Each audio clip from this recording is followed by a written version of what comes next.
When we were thinking about buying properties here in Flagstaff, Mary fell in love with the Cottonwood property because it had a lot of trees. Because Mary liked Cottonwood so much, I had assumed she wanted to be in the trees. And so I had gone to Mary and said, we could build a house right here and this would be a good spot.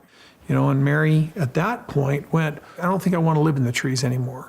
For years, Sister Wives fans held out the dream. A family bound by faith, devotion, and love, sharing one tract of land. That land was Coyote Pass. It wasn't real estate, it was a promise, a symbol of unity, a legacy Kody Brown claimed would live on after them all. He referred to it as the foundation of our family's future. But what if that very basis, the land that was to bring them together, was the same soil that disunited them? For beneath the horizon of those Arizona acres was a tale of debt, betrayal, and shattered trust, one so profound that it would ultimately doom the family forever. At first it seemed perfect. The Browns left Las Vegas for Flagstaff, ready for a fresh start, a spiritual reset. Kody told his wives, "This is where we'll grow old together. This is our forever." But behind the camera smiles and family hugs, not everyone believed that dream. Christine felt it first, the unease, the distance, the lies hidden behind Kody's confidence. She once whispered,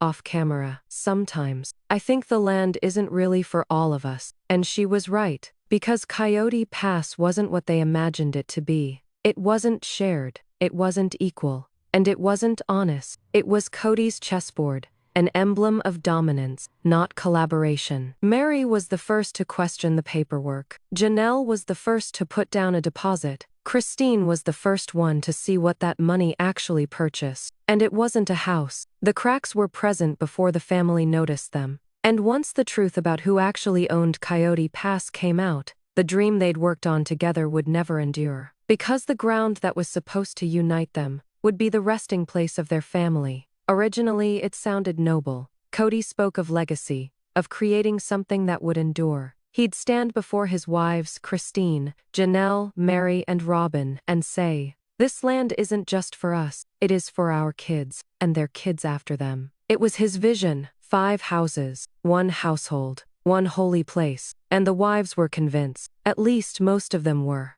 They pooled money, sold houses, and poured their savings into the land that Kody said would soon hold their future. Janelle, practical and loyal, took the lead, selling her Las Vegas home and sending hundreds of thousands of dollars into the family fund. Kody promised, "It'll all go toward the property. You'll each have your own plot. I'll handle the paperwork." But that paperwork was never what it seemed. Mary asked questions early on. Whose names are actually on the deeds? Kody brushed it off, smiling. "Mary, trust me. It's all shared. It's all family." Christine, meanwhile, felt uneasy. There was no progress, no blueprints, no construction, not even cleared land. Just empty promises and Kody's confidence. "We'll get there," he'd say.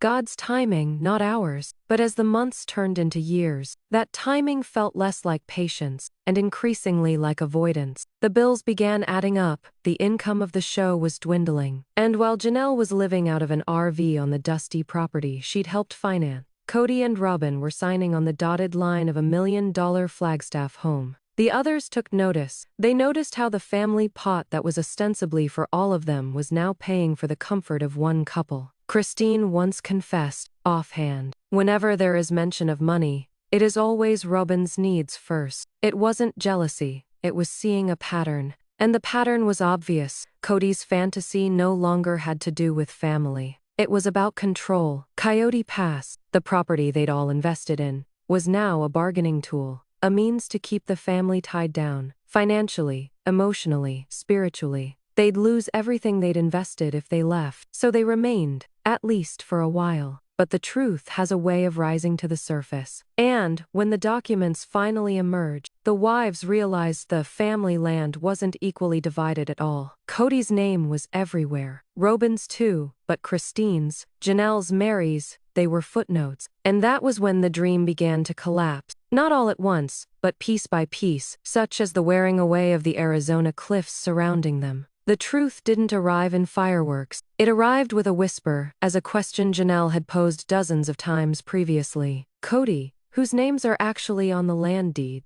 she'd believed for years it was theirs. She'd sold her house, invested her retirement funds in what she believed was an investment, a share in her family's future. But when Kody finally responded, it all changed. "It is complicated," he said, not meeting her gaze. Complicated. That word, the one he employed whenever things didn't quite add up. Janelle pushed harder this time, and that is when she learned. The land wasn't divided equally. It never had been. Some plots were in Kody and Robyn's names together. Others were pending, still owned by Kody. And the portions that were intended for Janelle, Christine, and Mary, not officially transferred. Christine looked at the documents in shock. "Wait, so all of the things I contributed to isn't even mine?" Kody attempted to smooth things over. "It is all family money. What is mine is yours." But they'd heard that one before, and now it sounded empty. A broken promise repeated many times. Janelle's voice shook with rage. "You told me this land was ours. That we'd all build here. I've been paying on something that doesn't even have my name on it." And then came the words that cracked the illusion completely. "Janelle," Kody said, "you don't need your name on the paper to be part of this family." That was when she knew this wasn't about unity or faith. It was ownership.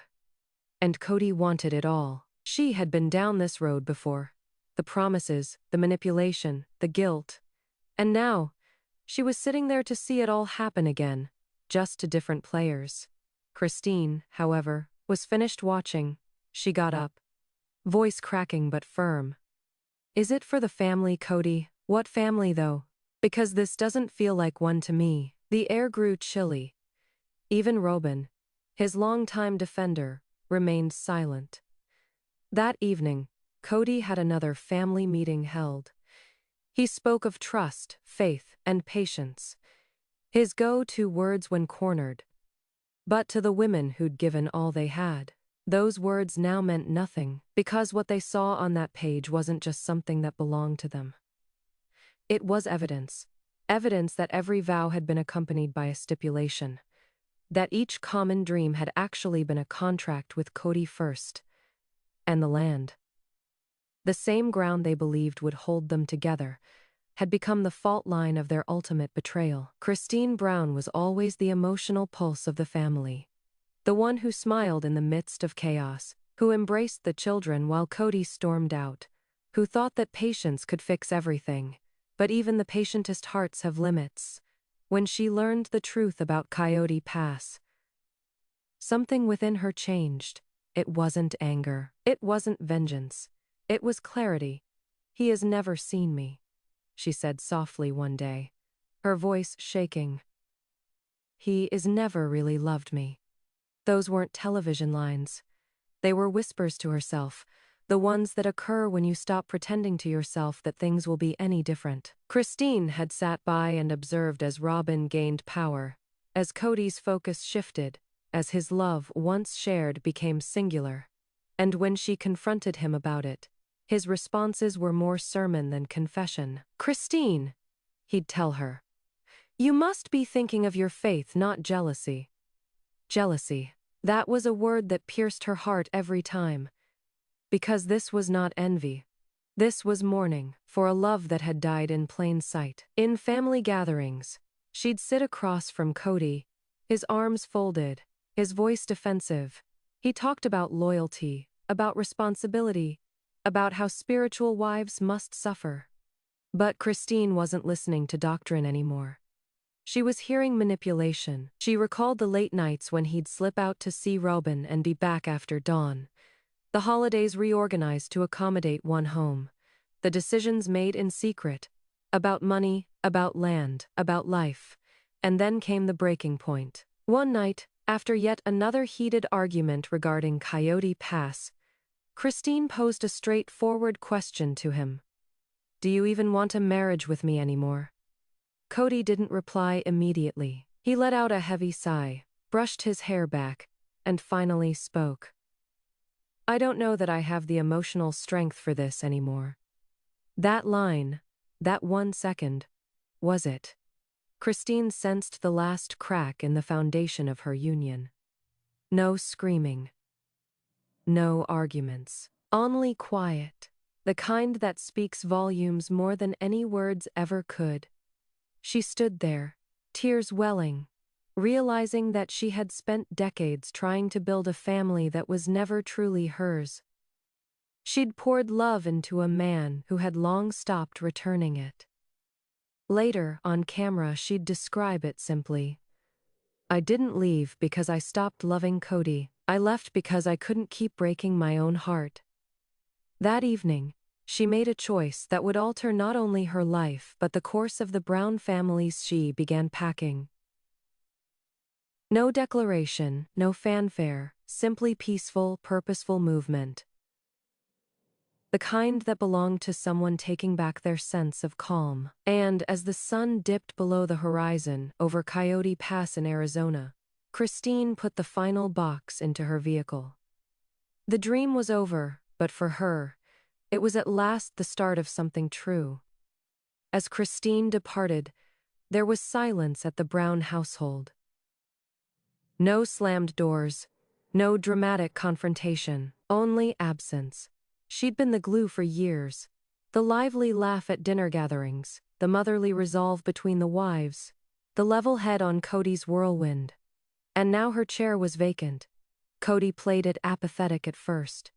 He put it in terms of Christine's fault, not his. She abandoned the family, he explained to the cameras. She chose that. But beneath the placid surface, he was losing control. Without Christine, the family structure fell apart like a house of cards. Mary retreated into silence, exhausted from waging battles she didn't own. Janelle grew colder, more calculating, concerned with money and logistics, not feeling. And Robyn, well, she went further into Kody's world. His sole remaining source of validation. What Christine's departure actually did was dispel the illusion. For years, Kody had used unity as a shield, insisting their plural marriage was a sacred calling.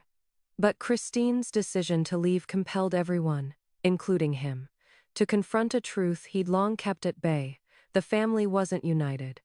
It hadn't been for years. The wives' fidelity had been constructed on guilt and religious duty rather than mutual respect. And the land, Coyote Pass, the icon of their eternity, now seemed to be a haunted vow. Janelle went to the property frequently. She'd stand there, hands in pockets, surveying the empty desert. The land she'd invested in remained unsullied. No building, no blueprint, just void. I expected houses by now, she said softly. All I have is what is remaining of a dream. In the meantime, Kody doubled down on the narrative. He explained to cameras and relatives alike that he was the victim, that the wives had betrayed him. But the more he talked, the more apparent his desperation became. Each episode, each interview, viewers could see it. The confident patriarch was disintegrating. The man who had once professed to rule with love, now ruled with bitterness. Mary was the first to see the change. He was no longer attempting to salvage the marriage. He was attempting to dictate the story. He is not upset that Christine left, she told Janelle. He is upset that she did it first. And she was correct, because Christine's autonomy wasn't only emotional. It was symbolic for Kody. It broke his image. It proved that the wives could live without him. When Christine first spoke out, her voice was gentle but firm. I just want peace, she said. It wasn't about winning or losing, it was about being free.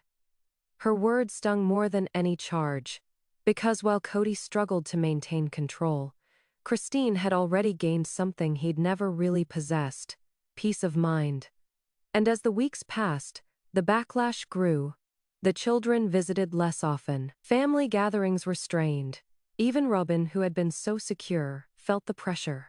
Because Christine's departure didn't simply take away one wife, it took away the myth that Kody's love was limitless. Now everybody could see it. His allegiance had a focus. His affection had strings. And his dream, the one built on Coyote Pass, was turning to dust. If Christine's departure was a storm, Mary's silence was the stillness after it. She didn't cry on camera.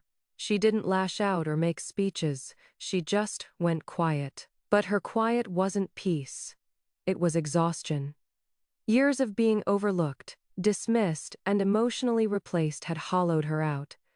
When the family initially set off, Mary was the wife, the first, the anchor, the one who had faith in Kody's vision of spiritual harmony. She'd raised the others' children, supported their marriages, and swallowed her grief for the sake of faith. But with time, that faith turned into a cage.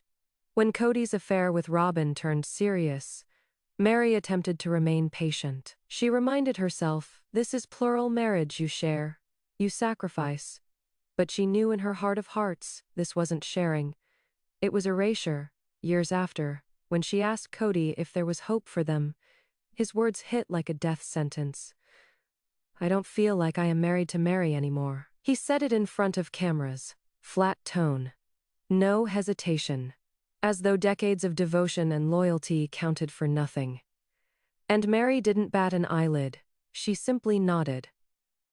The hurt had been brewing for years. This was merely confirmation. Behind the scenes, she started posting cryptic tweets, pieces of heartbreak masquerading as empowerment. Sometimes, silence is strength. Healing isn't loud.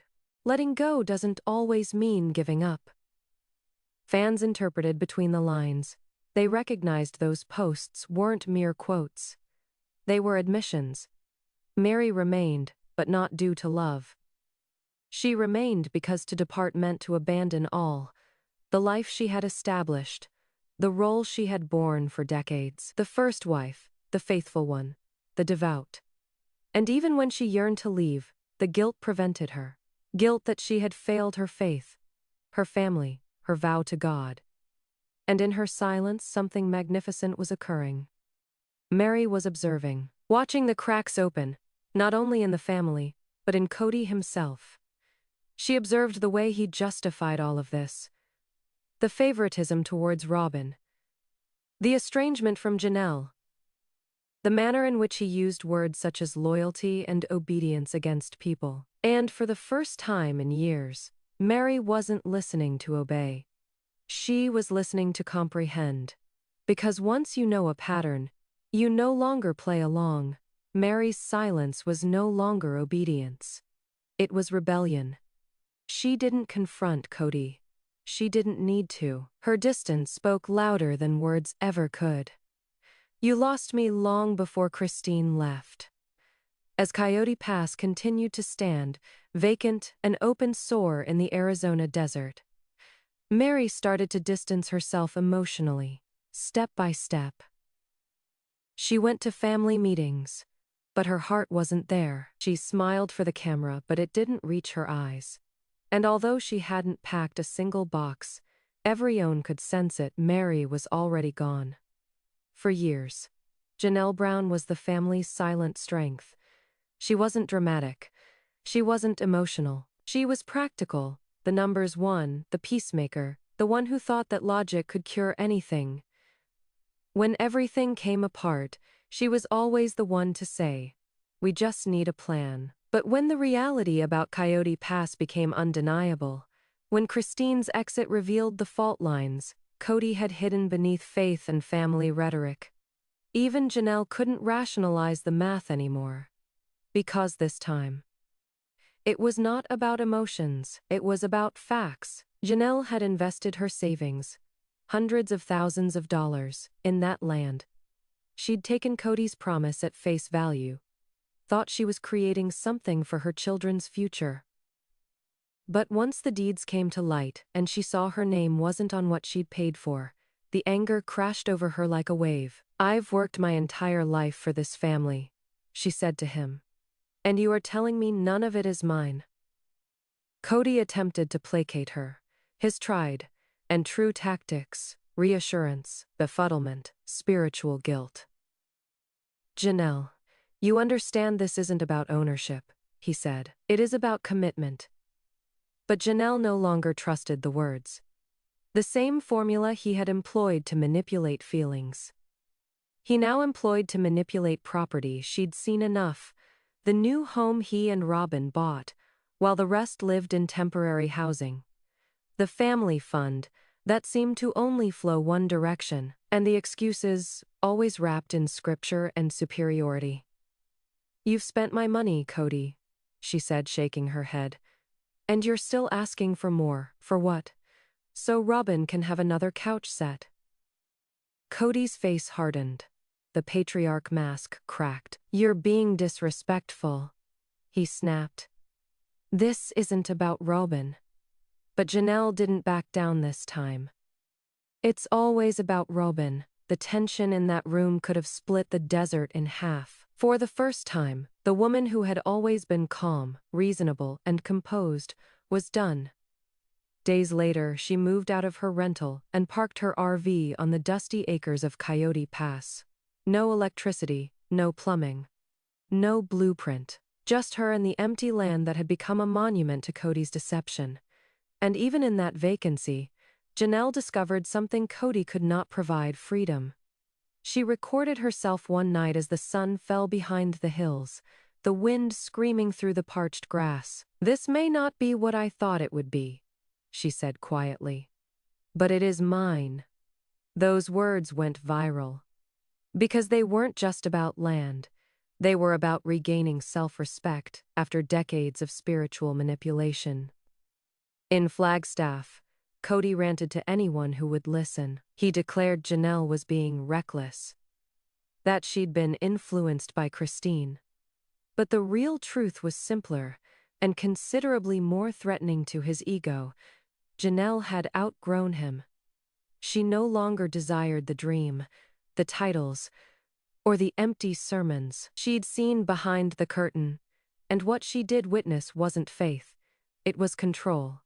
When the nights became chilly on Coyote Pass, Janelle huddled in her RV, wrapped in blankets, her lights supplied by a tiny generator. To the outside world, it seemed like sacrifice. But to her, it was liberation, and for Kody, the start of the end, because the one wife who had tolerated him the longest had finally stood up to him. Coyote Pass is quiet now. No building, no laughter. Just wind blowing down the vacant Arizona hills, whispering through land that was meant to be there forever. Kody stands there sometimes, hip, hands crossed, looking at the vacancy. He tells himself it is just a pause, that someday they'll still construct their homes. But even he knows the truth now, that the land no longer belongs to them. It belongs to their history, to their ghosts. Christine's gone, Janelle's gone. Mary's a shadow of her former self, and Robyn, the last wife standing, is left defending a king without a kingdom. For years, she thought she'd won. That being chosen meant being cherished. But now she is learning something Kody never did. You can't construct love from the wreckage of betrayal. The walls of their Flagstaff mansion seem larger now. Quieter, the children's laughter covered over by the reverberation of what-ifs. And while Kody assigns guilt to everyone else, Christine's disloyalty, Janelle's stubbornness, Mary's coldness, the mirror in that house says otherwise. Because the truth is, he shattered the family before they ever left him. All the vows, all the scripture, all the forever faith and family first. It was all constructed upon a foundation of ego and deception.